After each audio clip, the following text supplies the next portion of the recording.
Executive Director of the Pinpoint Policy Institute. They are online at pinpointpolicyinstitute.org. Mr. Gray, good morning, and thank you for taking time. Good morning. Thanks so much for having me on. Tell us about Pinpoint Policy Institute. Who are you, and what is it that you do?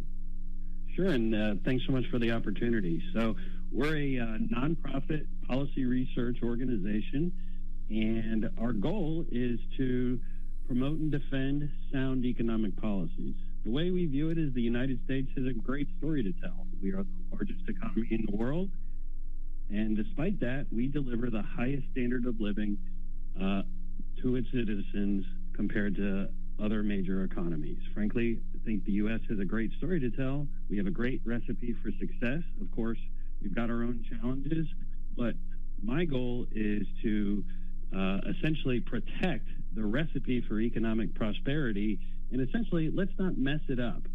And so when I look to the policy landscape, frankly, I see some clowns to the left of me and a couple jokers to the right. And so here I am, stuck in the middle, trying to hopefully, keep what's working for the United States and keep it going. It is always a trick to be stuck in the middle and having to fight off those who disrupt your way of life from both sides.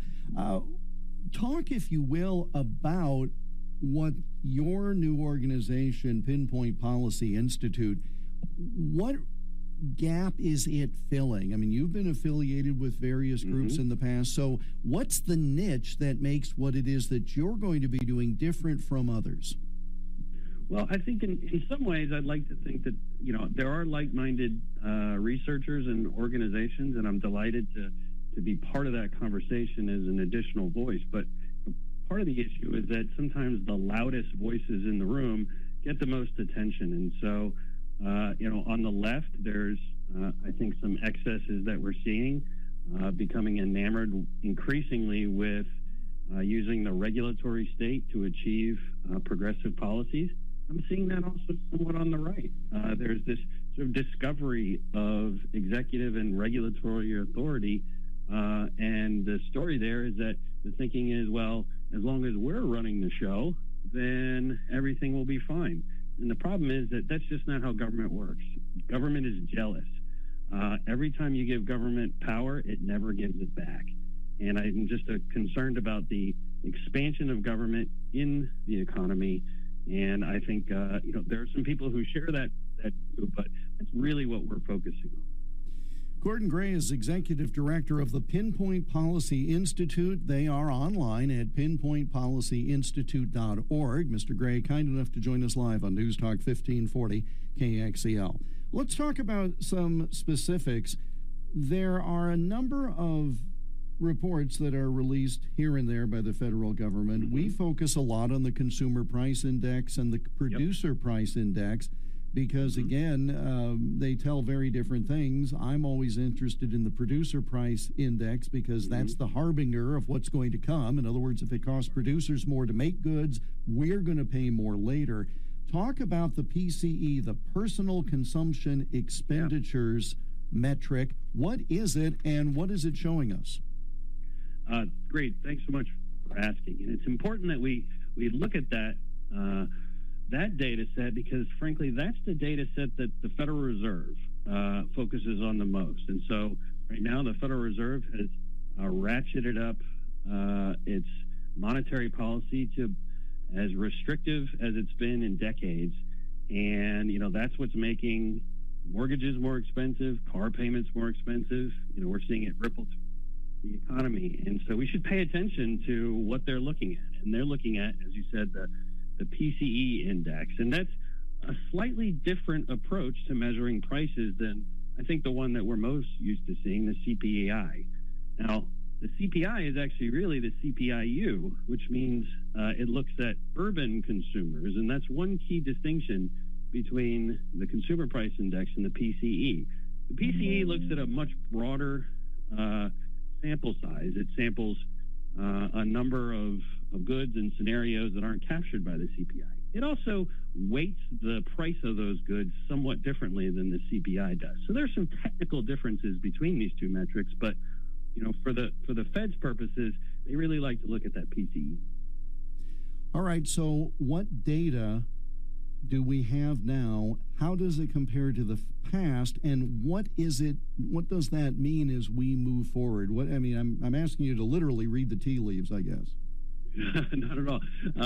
So, and I like how you asked that question, because when we look at some of these data, there's multiple ways of looking at it. I tend to talk about this as there's three ways of looking at it. So first is, how has the data changed over time? So particularly in our recent experience with inflation, and since 2021, we've seen inflation spike, and that's the pace of price increases. We've seen that number come down. So to the extent that that number is coming down off its recent highs and peaks, that's progress.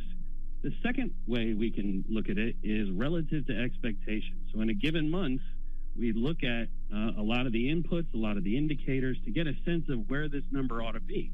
And if that number comes out higher than our expectations, well, it means that we're probably not thinking about it in the right way, and we need to increase our expectations for more price increases.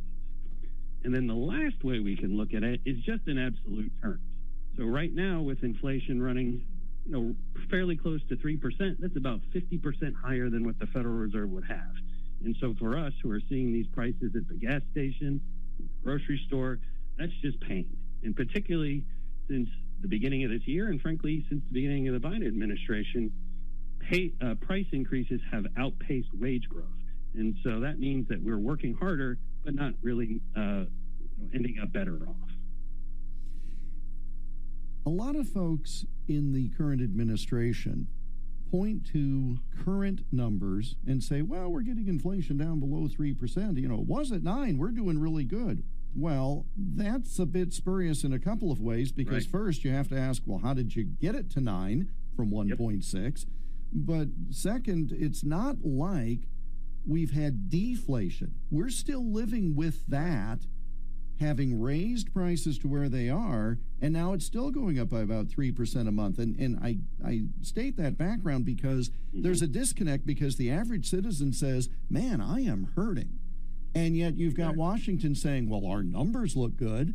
Is it any wonder that the public has a different perception than what current government data shows? No, exactly. And that's why you can sort of pick your perspective, and that's why it's important. Like I said, there's three different ways of looking at it. And of course, if you don't want to focus on the third piece, which is how is this really affecting Americans? How is it hitting their pocketbooks? Then you'll look at that first way of looking at it, which is, hey, we're better off than we were before, at least in terms of the rate. But understand that this is the rate of change of prices, which just means that the degree to which prices are increasing has slowed. It doesn't mean that prices are going down.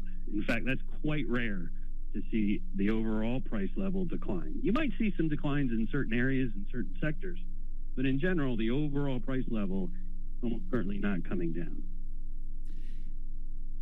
Are the stories that we hear of people who are saying, well, I have a very bad view of the economy, et cetera, et cetera. And you've seen some of this reporting lately, sure. Even in formerly mainstream media outlets. Is it overblown? In other words, are some of these news outlets, Mr. Gray, looking for people who will tell a tale of woe, and it's really more pessimistic than is the actual case?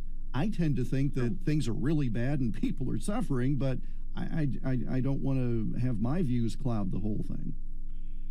So there is some nuance to a major economy like ours, of course, right? Mm-hmm. Like we've all lived through some pretty calamitous times. We saw for example, the Great Recession, where unemployment was not knocking on double-digit numbers. We're not seeing that, right? Like we've seen that type of economic disruption, but we've confronted another type of economic disruption that, frankly, a lot of us haven't seen in our lifetime. It's essentially been 40 years since we saw inflation like we are now. That's a novel challenge, and so I'm certainly not going to suggest that people who are saying that they feel worse off, I don't think they're lying. I think they're experiencing that. I think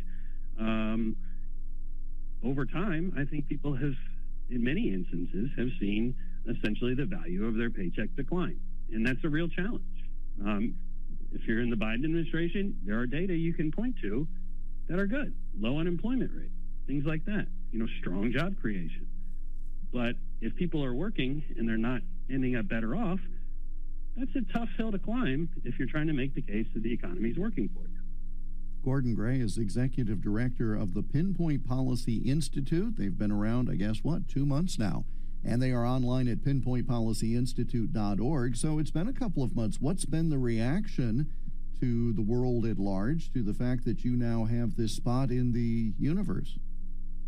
I'd like to think that, the way I describe it is, we're being helpful where we can and causing trouble where we can. And I'd like to think that's the effect we're having. So I'm excited to be able to contribute to the policy debate. And just having the opportunity to talk to you this morning is part of that effort. So I certainly appreciate the opportunity. Let's say someone on Capitol Hill, and I thought of this because I'm looking at your website and there's a picture of the U.S. Capitol. So, you're obviously there designed to affect policy and discuss these things with fact-based research.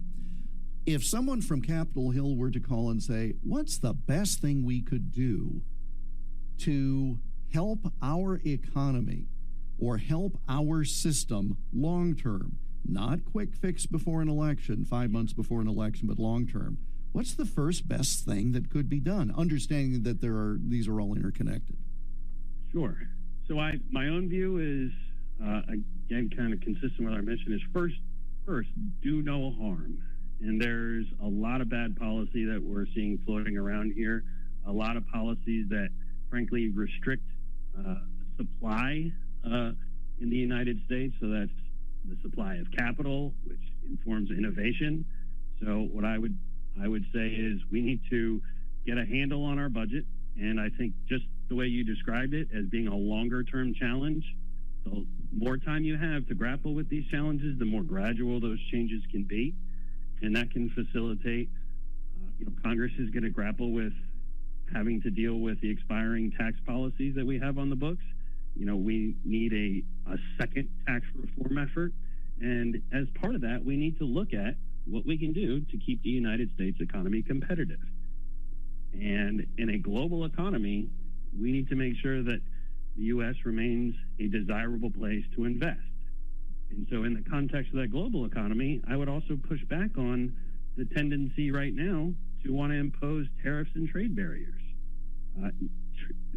Trade barriers are harmful to U.S. consumers. They're harmful ultimately to U.S. industries. So I think we need to be serious about the U.S.'s role in the global economy.